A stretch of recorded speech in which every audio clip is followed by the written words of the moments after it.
अब आप business update के हवाले से सियालकोट से बात कर रहे थे, सियालकोट के हवाले से, तो आप इस सिलसिले में तशरीफ़ लाए, आपका शुक्रिया। मलिक अख्तर अमान मेरा नाम है और मैं member Sialkot chamber of commerce industry हूँ और फार्मर एग्जीक्यूटिव बॉडी का मेंबर हूँ सर्जिकल एसोसिएशन ऑफ पाकिस्तान का। तो बिज़नेस कम्युनिटी को तो हर दौर में मसले मसाइल रहते हैं, लेकिन उसके साथ साथ गवर्नमेंट भी जो है उस मसले मसाइल को हल करने में अपना कलीदी किरदार अदा करती रही है। तो अब जो जब से कोविड शुरू हुआ है, तो उस वक़्त से एक्सपोर्टर्स को फ्रेट की मद में बहुत ज़्यादा मुश्किलात पेश आई हैं और लोग बड़े कर्ब में मुब्तला रहे हैं और स्टिल अभी भी जब तक ये मामला रेगुलराइज़ नहीं होता एयरलाइंस का, तो उस सिलसिले में एक्सपोर्टर्स को फ्रेट की मद में बहुत ज़्यादा मसला है। वो 5 टाइम फ्रेट बढ़ गया है शिपमेंट्स पे बाय ईयर पे। तो ये इस वक्त बहुत ज़्यादा मसला जब से कोविड शुरू हुआ है लोगों को फेस करना पड़ रहा है। तो इस सिलसिले में मेरे ख्याल में गवर्नमेंट को सब्सिडी अनाउंस करनी चाहिए थी एक्सपोर्टर्स के लिए, क्योंकि सियालकोट में जो है ना, वो आपको पता है ये कॉटन इंडस्ट्री है, छोटे छोटे यूनिट हैं, एसएमईज है। तो इस सिलसिले में इनको कंपनसेट करना चाहिए था। मुझे याद है कि 80 की दहाई में जब एक्सपोर्टर लॉस में जा रहा था, तो स्टेट बैंक उस वक्त कंपनसेटरी रिबेट दिया करता था एक्सपोर्टर्स को। तो ये 2 ढाई साल 3 साल हो गए हैं, किसी ने इस मामले में ना कोई गवर्नमेंट लेवल पे कोई डिस्कशन हुई है, ना किसी ने इस सिलसिले में कोई बात की है। तो ये मेरे ख्याल में बहुत बड़ा मसला था। दूसरे नंबर पे सियालकोट में जो है ना, इस वक्त वो लोगों को स्किल्ड वर्कर का बहुत ज़्यादा मसला आ रहा है। तो ये जो इंजीनियरिंग यूनिवर्सिटी की कई मरतबा ट्रेड बॉडीज़ के लेवल पे बात हो चुकी है, तो मेरे ख्याल में उसकी अप्रूवल भी हो गई है। उस पे प्रायोरिटी पे काम करना चाहिए सिटिंग गवर्नमेंट को, ताकि ये स्किल्ड वर्कर का मसला जो है सियालकोट में कॉटन इंडस्ट्री को ये हल हो सके। उसके बाद हाल ही में जो स्टेट बैंक की नई मॉनेटरी पॉलिसी में जो एक्सपोर्टर्स को एक फैसिलिटी क्रेडिट फैसिलिटी दी गई है अरसा दराज से, रीफाइनेंस स्कीम पार्ट 2 की, उस पे यकदम 2.5% मार्कअप रेट जो है रेशो जो बढ़ा दी गई है, 3% से बढ़ाकर 5.5% ऑलमोस्ट डबल कर दी गई है। तो उस सिलसिले में जिन लोगों ने क्रेडिट फैसिलिटीज़ ली हुई हैं अपने बिज़नेस पे, बड़ी बड़ी लिमिट्स ली हुई हैं, उसके असरात आने वाले वक्त में एक्सपोर्टर्स पे बहुत ज़्यादा पड़ेंगे। तो इस पे भी गवर्नमेंट को जो है रिव्यू करना चाहिए स्टेट बैंक के साथ। ये भी इस वक्त बहुत बड़ा मसला पैदा हो गया है एक्सपोर्टर्स के लिए।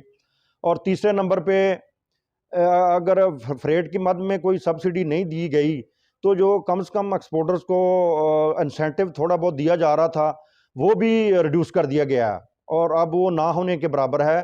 तो ये भी एक्सपोर्टर्स के साथ बड़ी ज़्यादती है। तो मैं समझता हूँ कि ये ब्यूरोक्रेसी को जो है ना, ये अपना रुकावटें नहीं डालनी चाहिए, बल्कि सिटिंग प्राइम मिनिस्टर ने जो एक स्पेशल इकनॉमिक जोन का ऐलान किया है, ये बहुत बड़ी अच्छी बात है। मेरे ख्याल में कॉमर्स इंडस्ट्री को जो भी पॉलिसी बनानी चाहिए, वो ट्रेड बॉडीज़ के मशवरे के साथ, चैम्बर्स जो हैं सारे पाकिस्तान की, उस उनके साथ मिल के जो भी पॉलिसी बनाए वो बनानी चाहिए।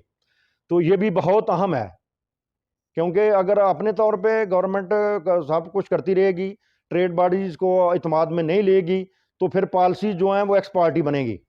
तो ये भी बहुत ज़रूरी है कि कॉमर्स मिनिस्ट्री जो है जो भी पॉलिसी बनाए, वो चैम्बर्स ट्रेड बॉडीज़ के साथ मिल के बनाए। तो कॉटेज इंडस्ट्री है सियालकोट में जी, इसको जो थोड़ा बहुत इंसेंटिव दिया जा रहा था, वो भी उसको भी ऑलमोस्ट इन्होंने वेव ऑफ कर दिया है।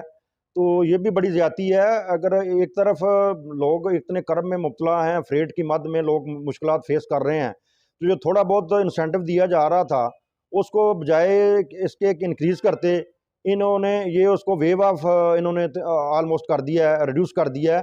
तो उसको फौरी तौर पे रीइंस्टेट करना चाहिए, उनको फौरी तौर पे बहाल करना चाहिए, ताकि लोग का अपने मामला जो हैं, एसएमई जो इंडस्ट्री है, छोटी छोटे ये यूनिट हैं सियालकोट में, काड़ा इंडस्ट्री है, ये सर्वाइव कर सके। तो दूसरे नंबर पे मैंने जो अर्ज किया है कि ये जो मार्कअप रेट इन्होंने बढ़ा दिया एक्सपोर्टर के लिए, जो क्रेडिट फैसिलिटी दी गई है अरसा दराज के लिए, अरसा दराज से एक्सपोर्टर को, तो उसको भी, उस पर भी नज़रसानी करनी चाहिए गवर्नमेंट को।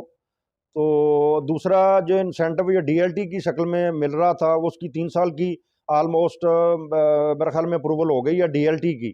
तो उसका नोटिफिकेशन भी जारी करना चाहिए कॉमर्स मिनिस्ट्री को एट अर्ली एज पॉसिबल, ताकि लोगों को जो है अपने वो जो केसेस हैं वो इन टाइम फाइल कर सकें।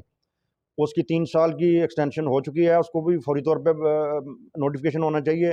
दूसरा रिबेट की मद में जो इन्होंने रिड्यूस कर दिया है, उसको चलो इंक्रीज़ नहीं तो कम से कम जो पहले वाला है उसको तो बहाल करना चाहिए।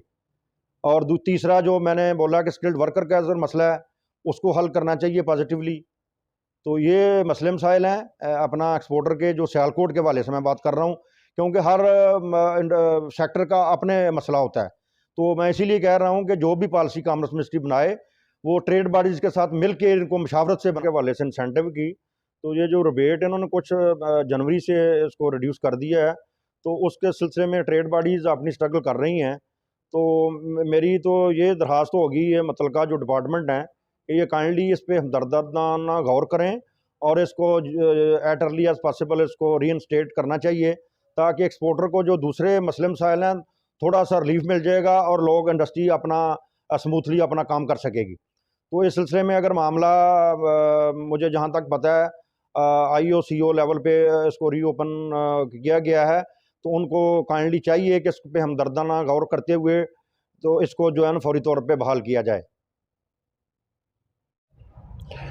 जी, ऐसे में ही जो हैं जी अपना सियालकोट में इनको चाहिए कि इनको अपने लेवल पे जिस तरह मैंने बात की है अपनी आवाज़ को इक़्तिदार के वानों तक पहुंचाना चाहिए और यूनानिमसली इसको जो मसले मसाइल हैं जब तक हम इसको हाईलाइट नहीं करेंगे गवर्नमेंट लेवल पे जो हमारे ज़िम्मेदारान हैं उनको कैसे पता चलेगा। तो जो ट्रेड बॉडीज़ में हमारे दोस्त बैठे हैं उनको भी मामला टाई अप करना चाहिए और टेक अप करना चाहिए मुतल्लिका डिपार्टमेंट से, और हमारे जो मेंबरान हैं उनको भी आपस में टाई अप रहना चाहिए इस सिलसिले में और अपनी आवाज़ को जो है ना मुतफ़िका तौर पे इक़्तिदार के वानों तक पहुँचाना चाहिए, ताकि ये छोटे-छोटे जो मसले मसाइल हैं ये हल हो सकें।